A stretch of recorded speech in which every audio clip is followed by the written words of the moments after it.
ನನ್ ಬಗ್ಗೆ ನೀವು ಕೆಟ್ಟದಾಗಿ ಮಾತಾಡ್ಬೇಕಾ? ಹಾಗಾದ್ರೆ ನನ್ನ ಹತ್ರನೇ ಬನ್ರಿ, ನನ್ನಲ್ಲಿರೋ ಕೆಟ್ಟತನನ ನಾನೇ ಸವಿಸ್ತಾರವಾಗಿ ಹೇಳ್ಬಿಡ್ತೀನಿ. ನೀವ್ ತಿಳ್ಕೊಂಡಿರೋದು ಸ್ವಲ್ಪ ಮಾತ್ರನೇ, ಇನ್ನೂ ನನ್ನ ವಿಷಯ ತುಂಬಾ ಇದೆ.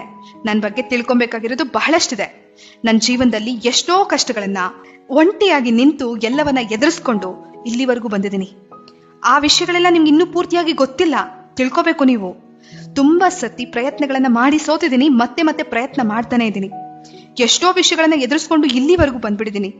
ಬಹುಶಃ ನನ್ನ ಸ್ಥಾನದಲ್ಲಿ ಬೇರೆ ಯಾರೇ ಇದ್ದಿದ್ರು ಪರಿಸ್ಥಿತಿಗಳನ್ನ, ಆಘಾತಗಳನ್ನ ಎದುರಿಸೋಕೆ ಆಗದೆ ಕುಸ್ತು ಬಿದ್ದೋಗ್ತಿದ್ರೇನೋ. ಅಂಥದ್ದನ್ನ ನಗುವಿನ ಮುಖವಾಡ ಹಾಕೊಂಡೇ ಗೆದ್ಕೊಂಡು ಬಂದಿದ್ದೀನಿ. ಇಷ್ಟೆಲ್ಲಾ ವಿಷಯ ಇದ್ರೂ ನೀವ್ ಅಂದ್ಕೊಂಡಿರೋಷ್ಟೇ ನನ್ನ ಕತೆ ಅಂತ ನೀವ್ ಅಂದ್ಕೊಂಡ್ರೆ ಯೋಚನೆ ಮಾಡಿ. ನಾನು ತುಂಬಾ ಉತ್ತಮ ಅಂತ ಹೇಳ್ತಿಲ್ಲ, ಎಲ್ರೂ ನನ್ಗೆ ಉತ್ತಮ ಅಂತ ಹೇಳ್ಬೇಕು ಅಂತಾನೂ ಇಲ್ಲ.